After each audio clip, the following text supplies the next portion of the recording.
Welcome to Revenue Insights. We're joined by revenue leaders from some of the highest growth companies. Together, we explore how they built their revenue teams, the journeys they've been on, and the lessons they've learned along the way. Revenue Insights is brought to you by EBSTA. We're an AI-first revenue intelligence platform designed to help you close more deals, retain more customers, and forecast better. Enjoy the podcast. Hey, it's Guy Rubin, host of the Revenue Insights podcast. We pulled together insights from some of the sharpest minds we've had on the podcast in sales leadership, from Popl, EDB, and Matium, all sharing their best insights on one critical topic, sales qualification. If you want to improve your pipeline quality, forecast with confidence, and close faster, this podcast is for you. Are you using a specific qualification methodology? Are you a fan of a BANT or a MEDDIC, or is there a particular methodology that you encourage the team to use when they're qualifying? I do. So I've been to, I can't tell you how many sales trainings I've been to over the year, how many books I've read, right? I mean, there's been more than I can remember. I've gone through MEDDIC, definitely. The list goes on. But the one that I subscribe to the most is Acxiom Sales Kinetics. It used to be called Acxiom Salesforce Development. But hands down, there's not a close second to Acxiom. It's incredible. And they have, basically a very simplified 4-step process. Their second step is the qualification process. And so we use their qualification process to make certain that our salespeople are utilizing their time wisely and not spending it on non-qualified opportunities. Yeah, so we use the MQL to SQL model, and it doesn't qualify within SQL, at least unless it hits a certain threshold scoring, right? And so the ICP is part of that threshold scoring model. And so if they're not adding up, maybe their digital behavior is indicating they have a high propensity to buy.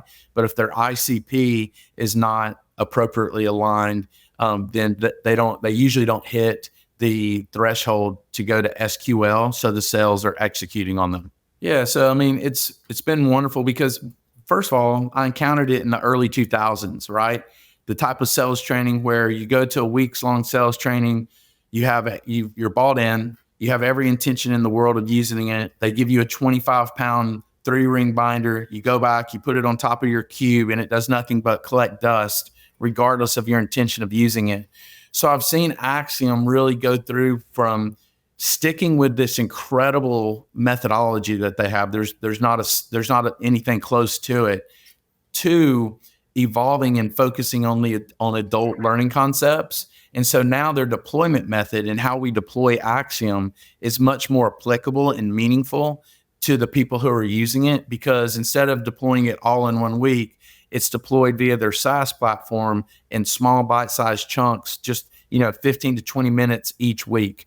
And so now the adoptability, right, the buy-in, their ability to execute it, the salespeople that is significantly higher than it ever was in the past. And then so going to their methodology, it really comes down to 4 items, right? So you have prospecting, qualifying, presenting, and then handling and overcoming objections. I believe that we're both real advocates of the MEDDIC methodology. So huge fan of giving sellers that structure to really help them understand what good looks like. And how do you ensure that the entire sales team adopts and consistently applies MEDDIC to accelerate that sales cycle and increase deal value? When you look at salespeople, it's really hard because you have to be optimistic and you have to be extremely paranoid at the same time. So that could be the definition of being crazy, but you have to do those things. So you have to believe in what you're doing, but at the same time, question all the time what you're doing. And I think MEDDIC is going to help you get that rational and that framework that also help you materialize really where you are and what are the gaps you have and where do you need to go first, what priority do you need to do? I need to develop a champion? Do I need to make sure I understood what pain I'm dealing with? Do I need to make sure that I meet the guy who's going to sign? All those things, MEDDIC tells you where you are and what you have to do next. Now, back to your question, MEDDIC has been, everyone talks about MEDDIC, and sometimes people say MEDDIC is a methodology where we all know it's not. It's a qualification methodology, not a sales methodology. And a lot of people, by reading MEDDIC, think they get it, right? And because it's easy to understand. But there's a big difference between understanding MEDDIC and making it second nature in every engagement you have with your customers. Because this is where it makes a difference. Once you're back at the office, if you ask yourself, oh, is this guy a champion? It's too late. You've left the room.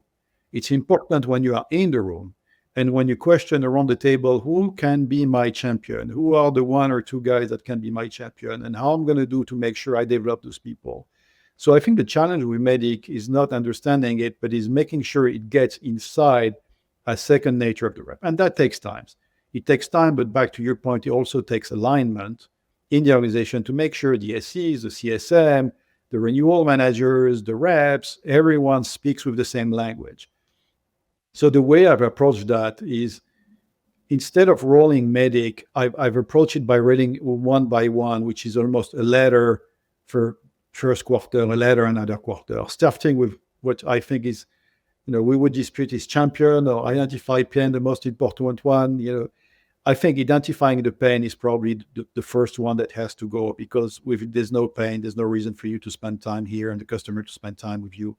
Make sure people really get that. Once you get that, you move to the second one, and that works. I often say to my team, I say, if there's an RFP, probably someone has already written it and you're not going to win it, right? If there's a budget, probably somebody has already built the budget and it's not for you. So your job as a salesperson is to effectively design the demand, influence the demand, and create that budget, or take the budget from somewhere else. Back to the question you were asking earlier on MEDDIC, one of the big impacts it does for you, it prevents you from working on the wrong things. So one thing we changed this year, we made, when I took over the role, we made validate a really, really important stage. Like everything that goes off in validate, which is stage 3 for us, has to be something we're going to win.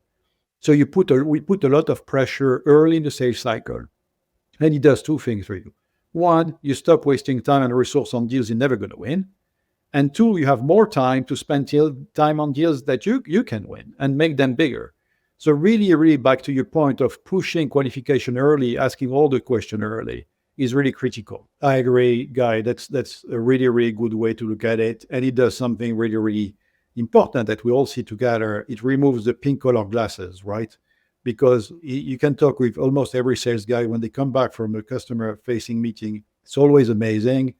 It feels like the deal's tomorrow. And maybe the customer is excited too, right? But the reality, it's not. And having that other pair of eyes that give you other view and forensics on what happened is really, really good coaching element for the rep, but also for the first time who's dealing with him. So those systems are really, really important going forward. I think having a tool that they can really leverage, right? Like, great if I can coach, but I can't sit next to every single seller that's struggling 24 hours a day while they're there. And so having those sorts of tools where they can almost self-manage and identify, like you mentioned, hey, we're really struggling to qualify correctly. Great. I can go back and review my calls and say, hey, did I qualify that deal correctly? Or, hey, I have a deal that's in the works. Is this thing at risk? And I don't have to rely on my sales leader to come in and tell me that, yeah, this is a problem. I can actually go in and start to learn some of those things for myself. And so I think having the right tools in place where not only is it identifying things for leadership, but also for the actual people on the ground and helping them with that efficiency can help close the gap there. But it is a big problem, I think, that is facing a lot of organizations. Thanks for tuning in. If you found this compilation valuable, here's how to take it further. The all-new Qualification Insights report is packed with data from thousands of deals showing what top-performing teams do differently to qualify better and win more. Sign up to the Epster newsletter now at epster.com/newsletter, and you'll be the first to get it. And don't miss out.